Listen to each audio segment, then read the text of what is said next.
नमस्ते साथियों, आप देख रहे हैं भारत में संविधान का विकास। भारत में संविधान का विकास किस तरह से हुआ, इसके बारे में आपको संपूर्ण जानकारी यहाँ दी जाएगी। चलिए हम शुरू करते हैं। भारत में संविधान की शुरुआत ब्रिटिश प्रधानमंत्री लॉर्ड नाथ द्वारा की जाती है। ब्रिटिश प्रधानमंत्री लॉर्ड नाथ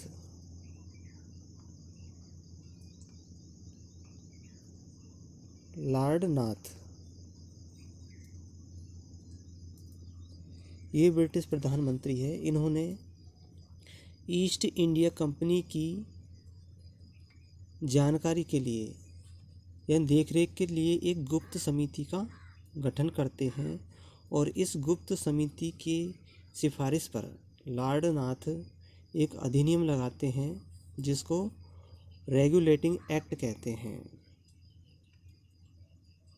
रेगुलेटिंग एक्ट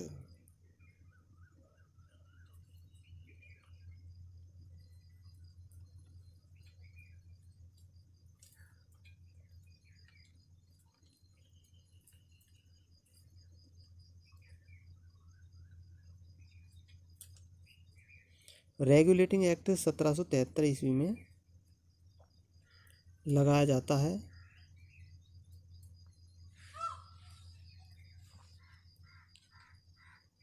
और यह एक्ट ईस्ट इंडिया कंपनी पर लगाया जाता है और पहली बार एक लिखित संविधान प्रस्तुत किया जाता है। इस अधिनियम को 1774 में ईस्ट इंडिया कंपनी पर लागू करती है। यानी 1773 ईस्वी में बनता है और 1774 ईस्वी में लागू कर दिया जाता है।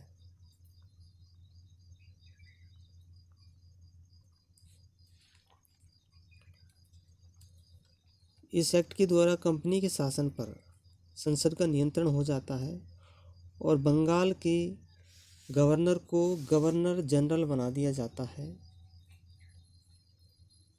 और 3 प्रेसिडेंसी बंगाल, मद्रास और बम्बई, बंगाल, मद्रास और बम्बई,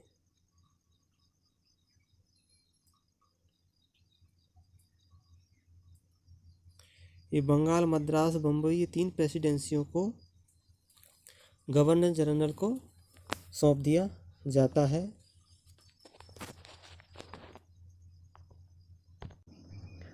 और भारत का पहला गवर्नर जनरल बनाया जाता है वारेन हेस्टिंग को।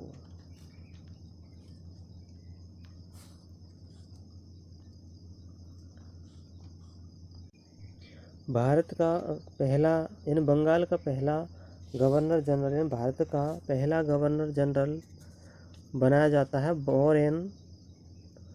वारेन हेस्टिंग्स को बनाया जाता है और इसको 3 अधिकार प्रदान किए जाते हैं: युद्ध, संधि और राजस्व।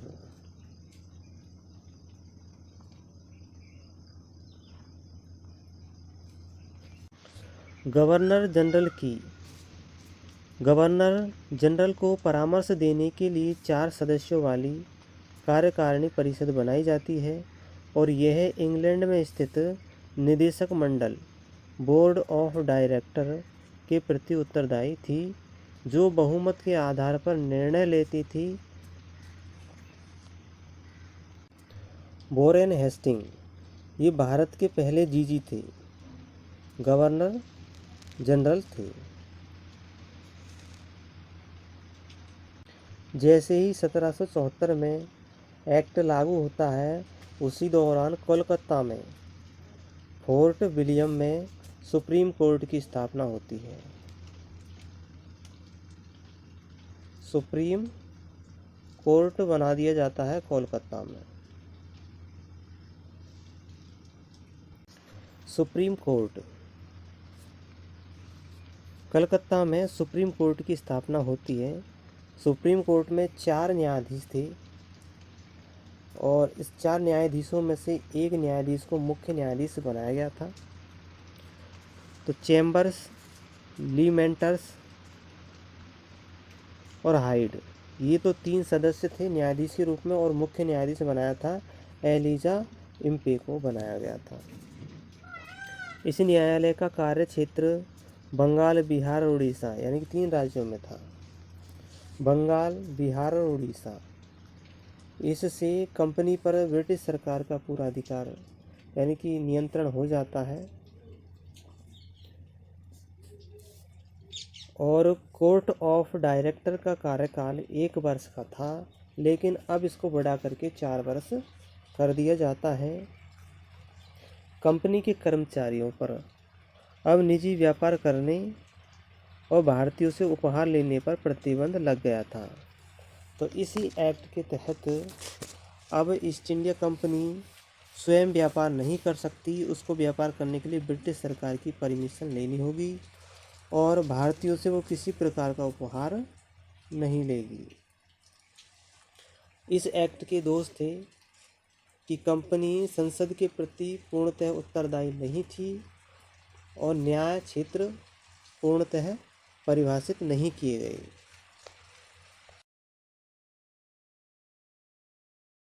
रेगुलेटिंग एक्ट के दोषों को दूर करने के लिए बंदोबस्त कानून। रेगुलेटिंग एक्ट के दोषों को दूर करने के लिए बंदोबस्त कानून।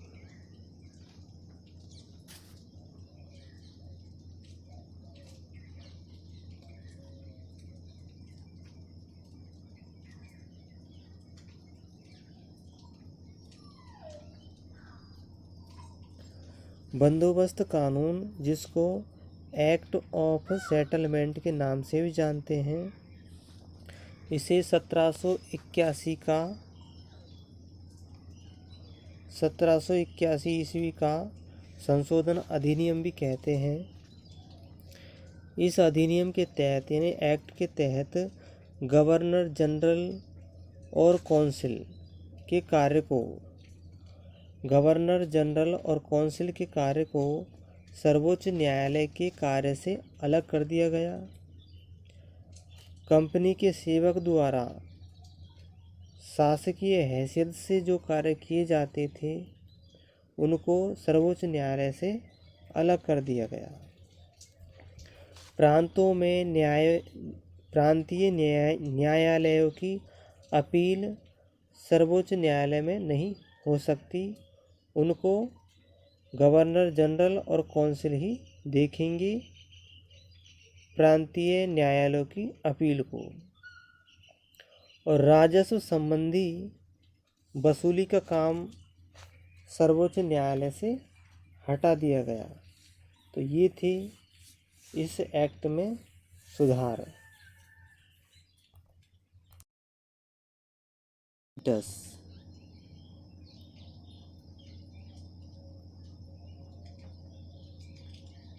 William Pitt's.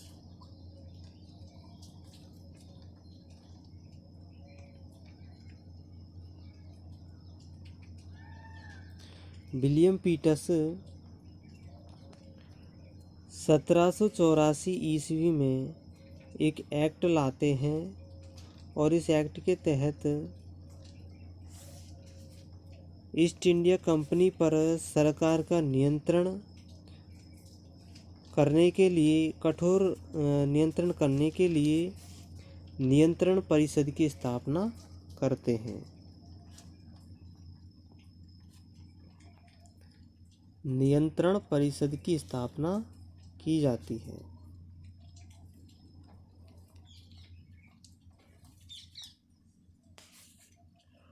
और इस नियंत्रण परिषद के साथ ही दोहरे शासन की स्थापना शुरू होती है।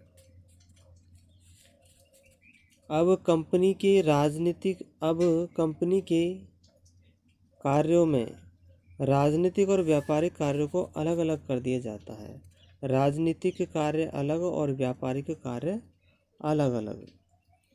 यानी कि जो राजनीतिक कार्य थे, राजनीतिक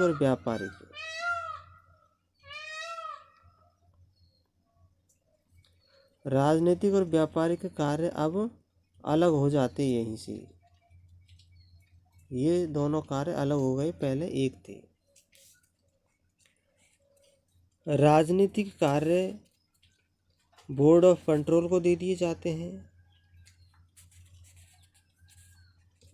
और व्यापारिक कार्य कोर्ट ऑफ डायरेक्टर को दे दिए जाते हैं। अब इस एक्ट के तहत, पीटस एक्ट के तहत,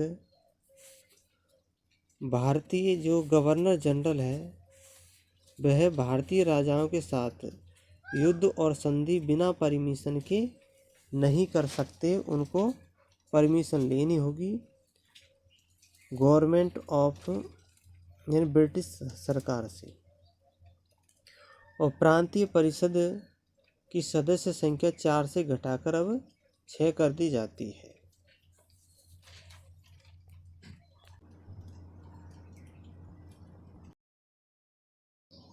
अब चार्टर एक्ट।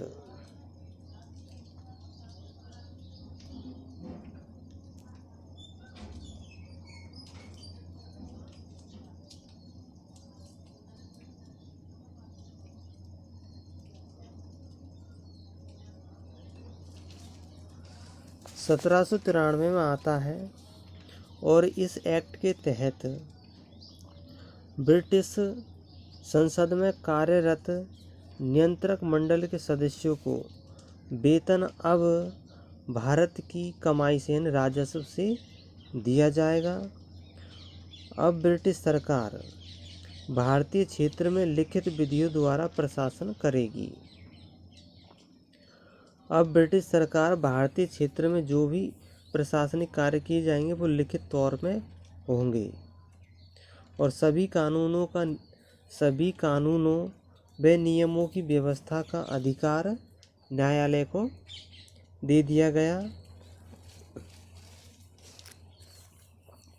और इस अधिनियम के द्वारा कंपनी के व्यापारिक अधिकारों को 20 वर्ष के लिए बढ़ा दिया गया।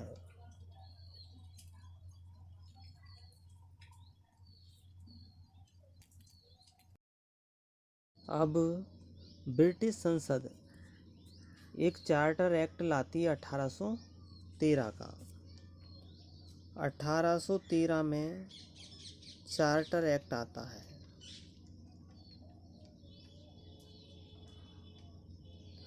इस एक्ट के तहत ब्रिटिश कंपनी से पेटेंट को हटा लिए जाते हैं और ब्रिटिश कंपनी के पास सिर्फ दो पेटेंट छोड़े जाते हैं। चाय का पेटेंट कि वो चाय का व्यापार कर सकती है। दूसरा चीनी पेटेंट, यानी चीन देश के साथ में व्यापार कर सकती है। 2 पेटेंट छोड़े गए थे, बाकी सब समाप्त कर दिए गए। और इस चार्टर एक्ट द्वारा अब ब्रिटिश नागरिक भारत में रह सकते हैं और व्यापार कर सकते हैं, अपने धर्म का प्रचार कर सकते हैं। सन 1823 में 10 यूरोपीय सदस्यों की समिति का निर्माण किया जाता है। इसका नाम है general committee of public instruction. और इस समिति की या कमेटी के अध्यक्ष थे लॉर्ड मैकाले।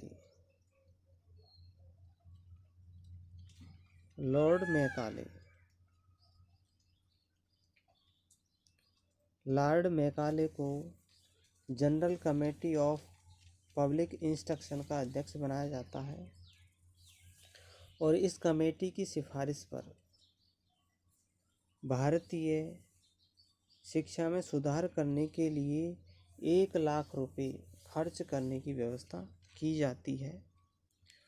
स्थानीय स्वायत्त शासी संस्थाओं को कर आरोपण का अधिकार दिया जाता है और पहली बार अंग्रेजों की भारत के प्रति स्थिति स्पष्ट की जाती है इस एक्ट के तहत। 1833 1833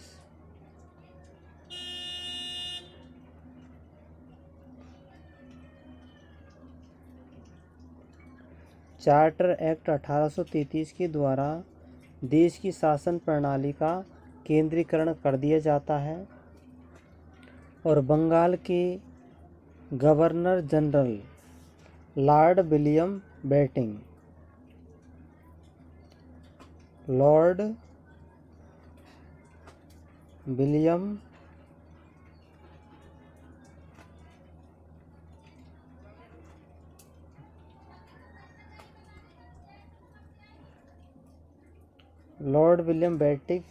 बेंटिक को संपूर्ण भारत का गवर्नर जनरल बना दिया जाता है और इसी के साथ ही कंपनी का संपूर्ण व्यापार समाप्त कर दिया जाता है और कंपनी को कार्य दिया जाता है भारत में शासन प्रणाली को सुधारना या बनाए रखना।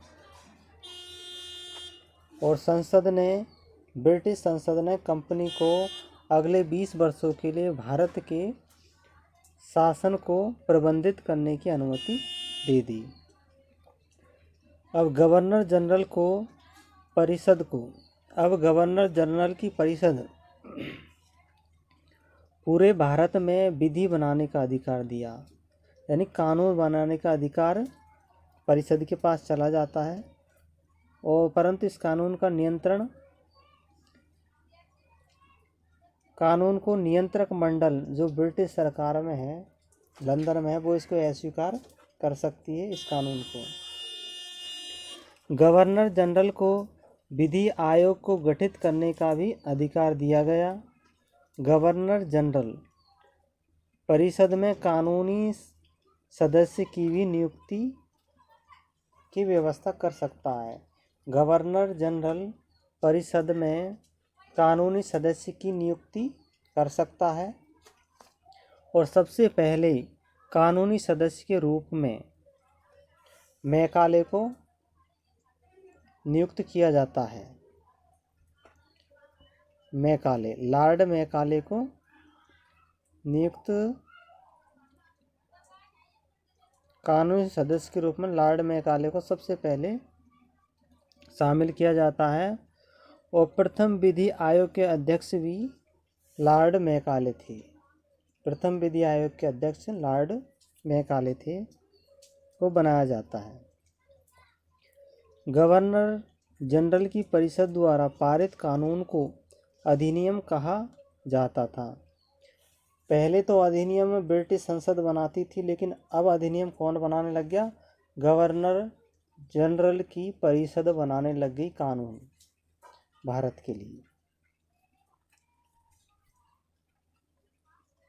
और इस एक्ट के द्वारा केंद्रीय काउंसिल को ऐसे कानून बनाने का अधिकार दे दिया जो भारत में रहने वाले अंग्रेजों पर लागू होते थे। अब ये कानून भारत में रहने वाले अंग्रेजों पर लागू होने लग गए। इस एक्ट के द्वारा भारत में दासता को अवैध घोषित कर दिया जाता है। दास प्रथा भारत में चलती थी, उस दास प्रथा को अवैध घोषित कर दिया जाता है। लेकिन जो दासता उन्मूलन अधिनियम था वो 1843 में आया और इसी एक्ट पर औद्योगिक क्रांति में लेसेज फेयर सिद्धांत का प्रभाव दिखाई दिया। और इस एक्ट के द्वारा भारतवासियों को अपने देश के प्रशासन में कुछ हिस्सा लेने के लिए संभव बनाया गया।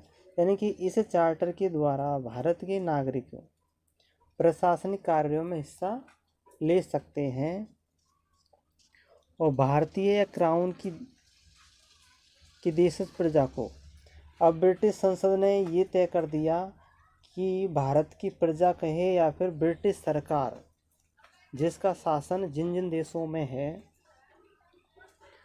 उनकी प्रजा पर अब किसी प्रकार का धर्म, जन्म स्थान, वर्ग के आधार पर भेदभाव नहीं किया जाएगा। कंपनी के पदों पर कोई व्यक्ति अगर कंपनी के पद पर लगता है, नौकरी करता है, तो उसके साथ किसी प्रकार का भेदभाव नहीं किया जाएगा, ना धर्म के आधार पर, ना जन्म के आधार पर और ना ही लिंग के आधार पर। जन्म,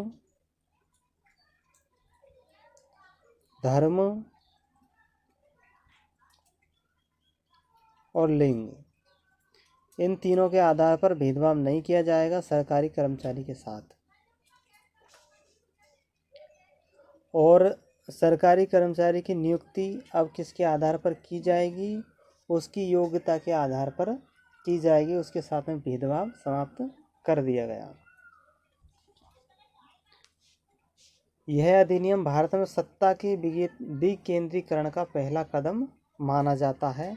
तो यहीं से छुआछूत की समाप्ति होती है 1833 का चार्टर के द्वारा।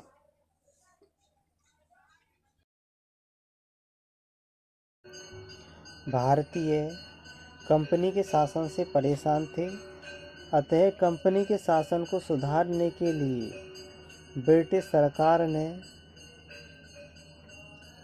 कार्यपालिका यानी विधान परिषद और प्रशासनिक कार्यों को अलग अलग कर दिया और 12 सदस्यों की विधान परिषद का निर्माण किया, जिसको मिनी संसद कहते हैं। और यह अधिनियम लागू किया था 1853 का एक्ट। 1853 में चार्टर एक्ट आया था। उस चार्टर एक्ट में कंपनी के शासन को पूर्णतः प्रशासनिक निकाय बना दिया गया और मिनी संसद की स्थापना कर दी जाती है। और यहाँ पर सिविल सेवाओं में भर्ती सीधे खुली प्रतियोगी परीक्षा द्वारा होगी और सिविल संबंध में मैकाले समिति का गठन किया जाता है। इसी दौरान लॉर्ड मैकाले समिति का गठन किया जाता है। कार्यपालिका को न्यायपालिका से अलग कर दिया जाता है और मिनी संसद का निर्माण यहाँ होता है 12 सदस्यीय।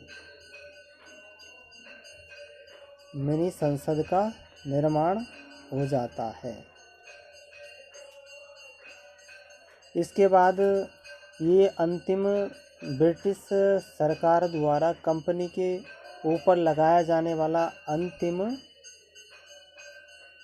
चार्टर था, यानी अंतिम कानून था, एक्ट था।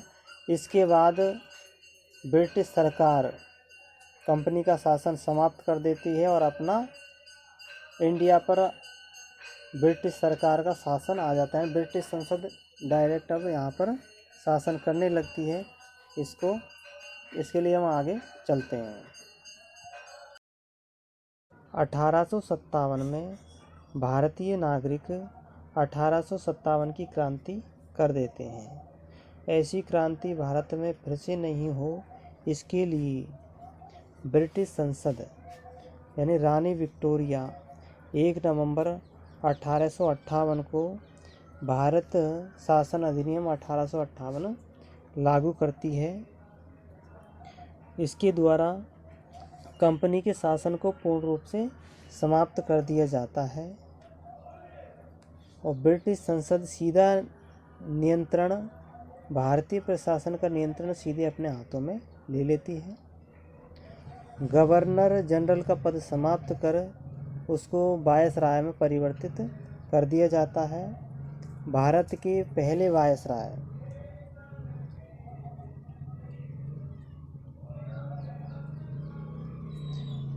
पहले वायसराय बने लॉर्ड कैनिंग।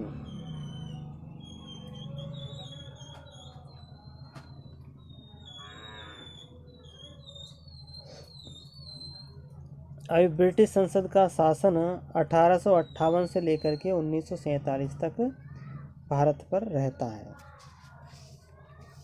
लॉर्ड कैनिंग बन जाते हैं।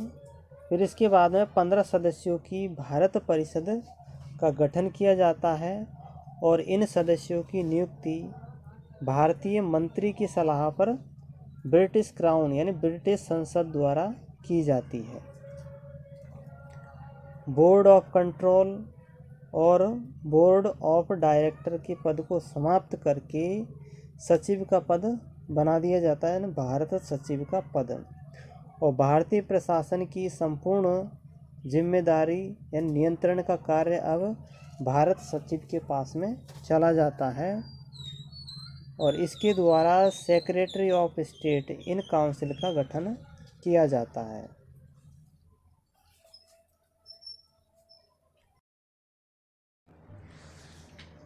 भारतीय परिषद अधिनियम 1861 यानी ब्रिटिश सरकार भारत की शासन व्यवस्था को सुधारने के लिए बार बार कानून लाती है।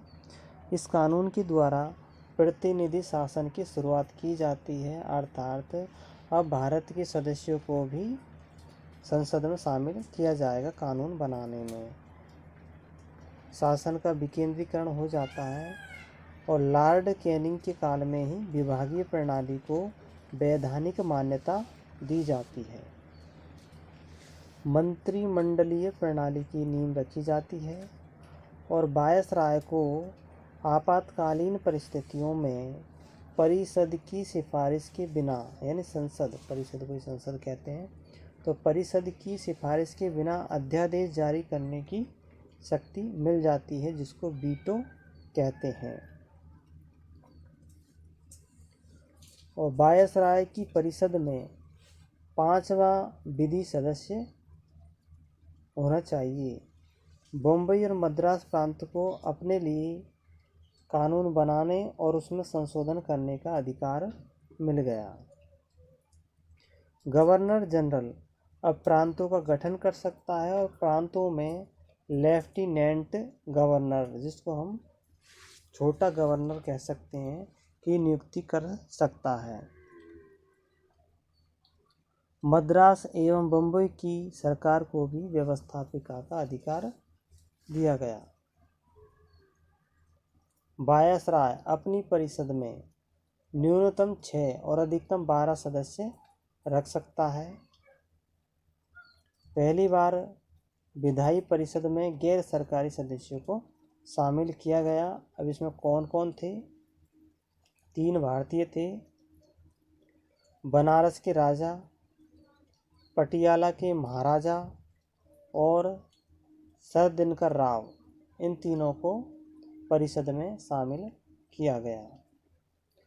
कलकत्ता, बम्बई और मद्रास में हाई कोर्ट की स्थापना का प्रस्ताव रखा गया, प्रावधान किया गया।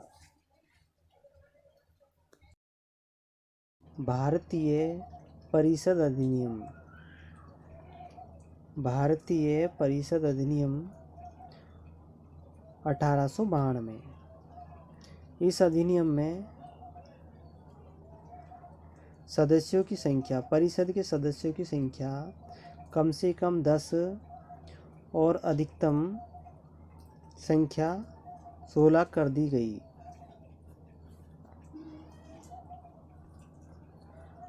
अधिकतम 16 कर दी गई और इसमें मिनी सबसे पहले आंशिक रूप से संसद शासन शुरू हुआ।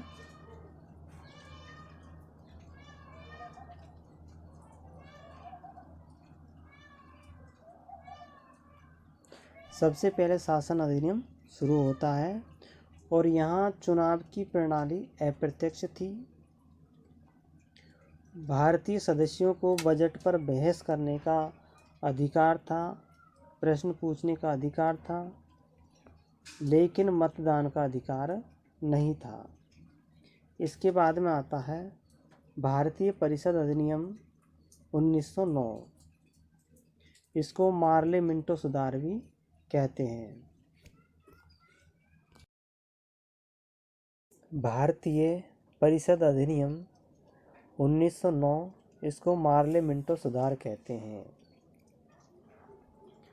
भारत के वायसराय लॉर्ड कर्जन की साम्राज्यवादी तथा कठोर नीतियों से भारतीय जनता परेशान थी और इन्होंने बंगाल का विभाजन भी करवा दिया था, जिससे ब्रिटिश सरकार पर दबाव पड़ने लगा। ऐसी स्थिति में भारत की सचिव मार्ले और नए बने वायसराय मिंटो दोनों ने मिलकर के सुधार किया, जिसको मार्ले मिंटो सुधार कहते हैं। इसके द्वारा पहली बार सांप्रदायिक आधार पर निर्वाचन शुरू हुए। मुसलमानों के लिए पृथक प्रतिनिधित्व की व्यवस्था की गई और कार्यपालिका परिषद के प्रथम विधि सदस्य के रूप में सत्येंद्र प्रसाद को शामिल किया जाता है। राज्य सचिव, भारत के राज्य सचिव मार्ले को सांप्रदायिकता का जनक कहते हैं और यह अधिनियम फूट डालो और राज्य करो के सिद्धांत पर आधारित था।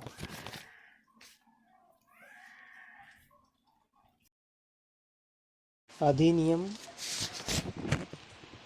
1909 की विशेषताएं। भारतीय परिषद अधिनियम 1909 की विशेषताएं कि इसके द्वारा केंद्रीय एवं प्रांतीय विधान परिषदों के विस्तार किया गया और परिषदों के कार्य क्षेत्र को बढ़ाया गया।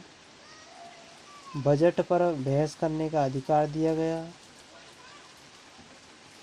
प्रश्न पूछने का अधिकार दिया गया और केंद्रीय विधान परिषद में सरकारी सदस्यों के बहुमत की व्यवस्था की गई। इसमें 4 प्रकार के सदस्य शामिल किए गए: पदेन सदस्य, मनोनीत सरकारी सदस्य और मनोनीत गैर सरकारी सदस्य और निर्वाचित सदस्य रखे गए। प्रांतीय विधान परिषदों के निर्वाचन के लिए 3 वर्ग बनाए गए: सामान्य, विशिष्ट, वर्ग विशेष और चौथे नंबर का है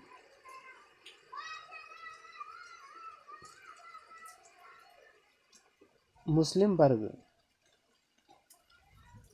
और इनका भेदभाव आय, संपत्ति एवं शैक्षिक योग्यता के आधार पर किया गया। मजूमदार ने इसकी आलोचना की और इसको चंद्रमा की चांदनी कहा। के.एम. मुंशी ने इसको उभरते हुए प्रजातंत्र को मार डालो ऐसा कहा। लॉर्ड मिंटो वायसराय था। इसने हम नाग के दांत बो रहे हैं और इसका फल भीषण होगा। रैमजे मैकडोनाल्ड का कहना है कि